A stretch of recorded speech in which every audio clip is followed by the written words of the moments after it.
میلاد مصطفیٰ صلی اللہ علیہ وسلم کے اس ماہ مبارک میں عشق رسول صلی اللہ علیہ وسلم کا پیغام آپ نے دیا. ماشاءاللہ گمگول شریف میں آپ کو سنا، اور میں صاحبزادہ حافظ مولانا محمد سعید مکی جو خطیب ہیں مسجد مجد الثانی، ان کا بہت شکریہ ادا کرتا ہوں کہ آپ دونوں حضرات کا ٹائم خاص طور پر ہمیں تقوی ٹی وی کو عطا ہوا.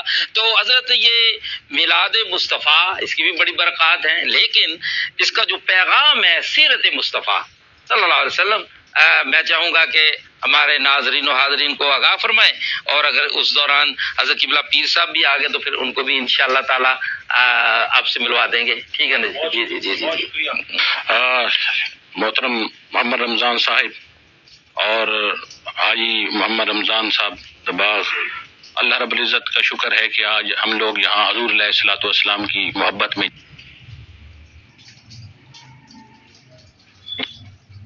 سیرت مصطفیٰ صلی اللہ علیہ وسلم کی طرف اگر ہم غور کریں اور اس کو سمجھیں تو اللہ تعالیٰ نے فرمایا ہے لقد کان لکم فی رسول اللہ اسوۃ حسنہ. سبحان اللہ سبحان اللہ.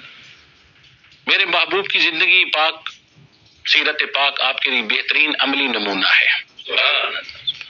مگر اللہ رب العزت نے کسی ایک شعبے کے شخص کو اس کی طرف مخاطب نہیں فرمایا. اللہ اللہ. مگر اتباع کا مطلقاً حکم ہے کہ اتباع کرنی ہے.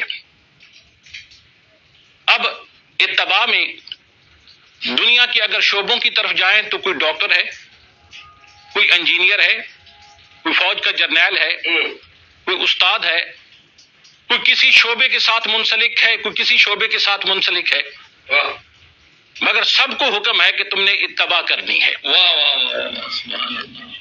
معلوم یہ ہوتا ہے کہ آقا علیہ السلام کا ہونا ضروری نہیں ہے. اللہ. کوئی اگر فقیر ہے تو وہ بھی سیرت پہ عمل کر سکتا ہے. سبحان اللہ. کوئی ڈاکٹر ہے تو وہ بھی سیرت پہ عمل کر سکتا ہے. کوئی استاد ہے تو سیرت پہ عمل کر سکتا ہے. ذرا ہم دیکھیں کہ سرکار دو عالم علیہ الصلوۃ والسلام نے اپنے صحابہ کو ٹیچ کیسے کیا، کیسے پڑھایا. اب اگر کوئی استاد ہے، شیخ الحدیث ہے، کوئی ٹیچر ہے، اس نے اتباع کرنی ہے تو وہ دیکھے کہ سرکار دو عالم علیہ الصلوۃ والسلام نے اصحاب صفا کی چبوترے پر بیٹھ کر اپنے اصحاب کو کیسے پڑھایا. سبحان اللہ. اور میں ایک اور بھی آپ کو عرض کرتے جاؤں کہ ایک کلاس میں جب ایک استاد پڑھاتا ہے تو کئی طالب علم ہوتے ہیں اور سارے قابلیت میں ایکول نہیں ہوتے. ان کے مارکس پر غور کی جائے تو کسی کا اے پلس گریڈ ہوتا ہے، برابر نہیں ہوتے. چاہے جتنا بھی قابل استاد ہو، طالب علموں کو یکساں نہیں لیول پر لا سکتا.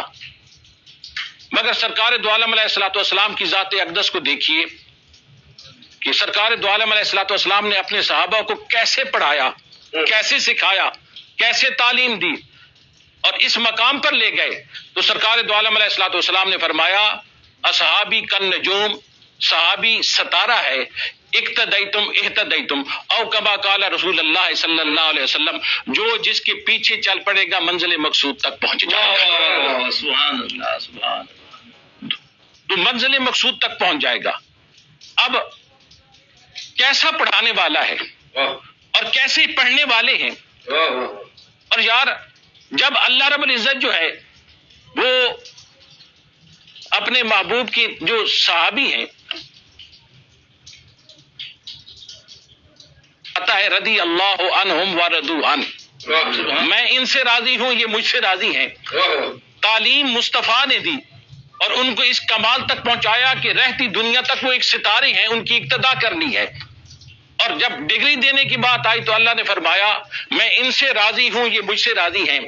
اب کوئی بندہ اگر ٹیچنگ کرتا ہے، پڑھاتا ہے، استاذ ہے، اس نے اتباع کرنی ہے تو وہ دیکھ لے سرکار دو عالم علیہ الصلوۃ والسلام نے اصحاب صفا کی چبوترے پر بیٹھ کر کس طرح اپنے صحابہ کو تعلیم دی ہے. سبحان اللہ سبحان اللہ.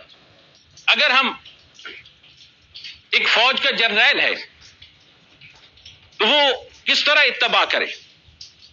وہ دیکھے کہ سرکار دو عالم علیہ الصلوۃ والسلام نے جنگ خندق کے موقع پر کس طرح سرکار دو عالم علیہ الصلوۃ والسلام نے اپنی سیرت پاک کا جو ہے مظاہرہ فرمایا ہے۔ سبحان اللہ۔ اب ایک بندہ ہے کہ اس نے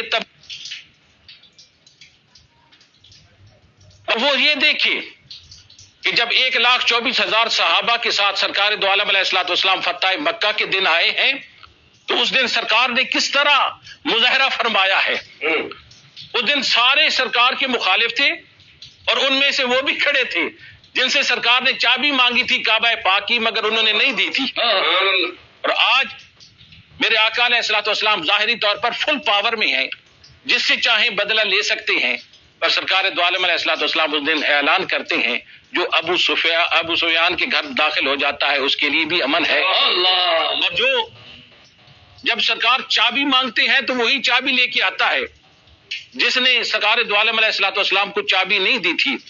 اب جب وہ چابی لے کے آتا ہے تو میرے آقا علیہ الصلوۃ والسلام نے فرمایا جب میں نے چابی مانگی تھی تو نے نہیں دی تھی، اس وقت میں نے کہا تھا کہ ایک دن ہوگا چابی میرے ہاتھ میں ہوگی اور میں جسے چاہوں گا عطا کر دوں گا۔ آج وہ دن آ گیا ہے، پتہ نہیں تھا کہ یہ کس شان کا مالک ہے۔ اس کی شان ہے وما ارسلناک الا رحمۃ للعالمین۔ سرکار دو عالم علیہ الصلوۃ والسلام کے سامنے وہ چابی لائی جاتی ہے اور جیسے چابی لائی جاتی ہے سرکار چابی کو اٹھاتے ہیں اور اسی ہتھیلی پہ پھر رکھ دیتے ہیں اور فرماتے ہیں تو نے تو چابی نہیں دی تھی، میں تمہیں چابی عطا کر رہا ہوں، فقط تیری زندگی کے لیے چابی نہیں ہے، رہتی دنیا تک یہ چابی تیری نسل میں چلتی رہے گی، قیامت تک یہ ہوگی۔ یہ ہے میرے آقا علیہ الصلوۃ والسلام کی سیرت پاک۔ اب کوئی بادشاہ ہے، اس نے اگر سرکار کی سیرت پہ عمل کرنا ہے تو فتح مکہ کے حالات پڑھ لے۔ اور ایک اگر غریب سے غریب تر ہے جی اس نے تباہ کر دی ہے، اس کے لیے میرے آقا کا سرکار کا فرمان ہے الفقر فخری، فقر میں فخر ہے۔ سرکار دو عالم علیہ الصلوۃ والسلام کا وہ بھی دور آتا ہے، صحابہ کے ساتھ آپ جب خندق کو کھودتے ہیں تو سرکار دو عالم علیہ الصلوۃ والسلام نے یہ بتانا چاہتے ہیں، اپنے امتی کو یہ بتانا چاہتے ہیں کہ تم پر جتنا بھی کڑا وقت آ جائے مگر کیا کرنا ہے کہ تو نے جتنا بھی کڑا وقت آ جائے تو نے ہمیشہ میری ہی سیرت پہ عمل کرنا ہے، میری ہی طریقے کو اپنائے رکھنا ہے، میری ہی سیرت پر عمل کرنا ہے اور میرے ہی یعنی کہ آقا کریم کے طریقے پر عمل کرنا ہے۔ یہ ہے سیرت مصطفیٰ صلی اللہ علیہ وسلم۔